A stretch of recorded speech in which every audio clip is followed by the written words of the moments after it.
नमस्कार, देश संचारको 10 मुख्य समाचारमा स्वागत छ। ग्लोबल आईएमबी बैंक, सबैका लागि बैंक।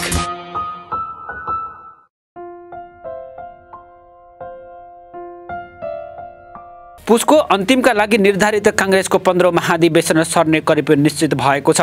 क्रियाशील सदस्यताको छिनोफानो तोकिएको कार्यतालिकाभित्र नहुने भएपछि महाधिवेशन पनि सर्ने अवस्था सिर्जना भएको हो। आज पार्टी कार्यालय सानेपामा बसेको कार्य सम्पादन समितिको बैठकमा महामन्त्री गगन कुमार थापाले क्रियाशीलताको काम समयमै नसकिने ब्रिफिङ गरे भने नेताहरूले पनि महाधिवेशनको कार्यतालिका नै संशोधन गर्न सुझाव दिएको प्रवक्ता प्रकाश शरण महतले जानकारी दिएका छन्।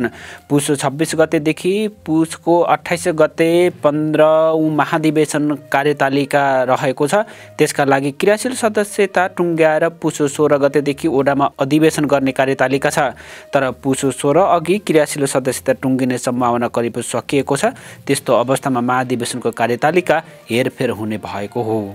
भारतबाट नेपालमा आएर क्यासिनो खेलाउने नाममा ठगी गरेको आरोपमा 5 जना पक्राउ परेका छन्। पक्राउ पर्नेमा क्यासिनो खेलाउने मुख्य व्यक्ति सुरेश महाजन, दिनेश वर्मा, विक्रम सिंह, प्रमोद मौर्य, चिजा खड्गा र भवानी खड्गा रहेका छन्। काठमाडौँ प्रहरी परिसरका अनुसार खड्गा र पाण्डे नेपाली हुन् भने अन्य भारतीय हुन्। 7 जना अझै पनि प्रहरीको खोजीमा रहेका छन्। महाकाया ग्रुपका नामबाट नेपालमा क्यासिनो खेल खेलाइएको थियो, तर खेलमा अवैध रूपमा डमी खेलाडी बनाई अन्य खेलाडीलाई ठगी गरिएको पाइएपछि 5 जनालाई प्रहरीले नियन्त्रणमा लिएको हो। निर्वाचन आयोगले आगामी फागुन 11 गते हुने राष्ट्रिय सभा निर्वाचनका लागि 7 प्रदेशमा निर्वाचन अधिकृतको कार्यालय स्थापना गर्नका लागि निर्वाचन अधिकृत पनि नियुक्त गरेको छ। आयोगले जिल्ला न्यायाधीशहरूलाई निर्वाचन अधिकृत नियुक्त गरेको आयोगका प्रवक्ता नारायण प्रसाद भट्टराईले जानकारी दिए। कोशी प्रदेशमा भीमराज परसाई, मधेसमा सुबनाथ पुरी, बागमतीमा गीता श्रेष्ठ, गण्डकीमा हिमाल बेलवासे, लुम्बिनीमा प्रकाश राज पण्डित, कर्णालीमा दीपक ढकाल र सुदूरपश्चिममा भुवन सिंह थापालाई नियुक्त गरिएको छ। आगामी फागुन 10 गतेदेखि रिक्त 19 पदमा निर्वाचन हुँदैछ। 3वटा ठूला मन्त्रालय सम्हालेका मन्त्री कुलमान घिसिङ उम्मेद्वार मनोनयनको दिन अगाडि राजीनामा नगर्ने स्पष्ट सन्देश दिएका छन्। उनले आज मन्त्रालयमा आयोजित पत्रकार सम्मेलनमा उम्मेद्वारी मनोनयन दर्ता गर्ने समयसम्म राजीनामा दिने विषयमा निर्णय गर्ने बताएका थिए। उनले त्यसअघि राजीनामा नगर्ने स्पष्ट पारेका छन्।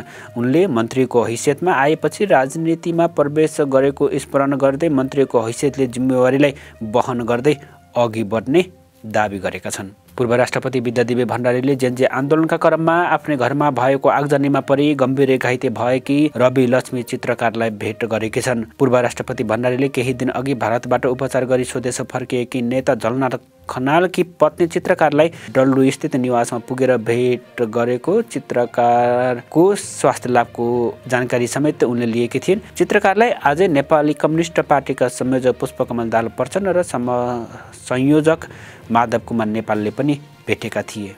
पूर्व प्रधान न्यायाधीश फोरम नेपालले सुशीला कार्कीको नेतृत्वमा सरकार गठन गरिएको र त्यसको सिफारिसका आधारमा भएको संसद विघटन विरुद्ध परेका रिटहरूको चाँडो निरूपण गर्न माग गरेको छ।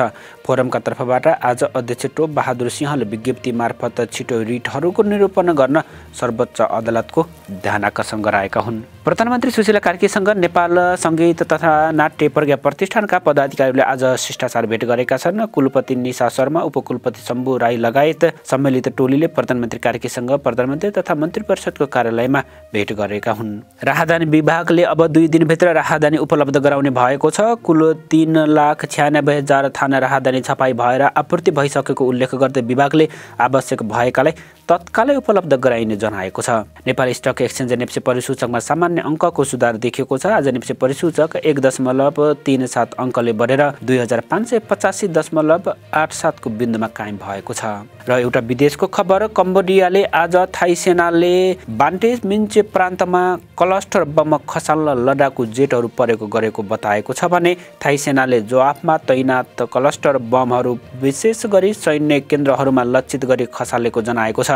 थाई सेनाले बटामबाङ प्रान्तको नागरिकको आवासीय क्षेत्रमा 4वटा बम खसाल्न लडाकु जेटहरू परेको गरेको कम्बोडियाको रक्षा मन्त्रालयले एक विज्ञप्ति मार्फत जानकारी गराएको छ।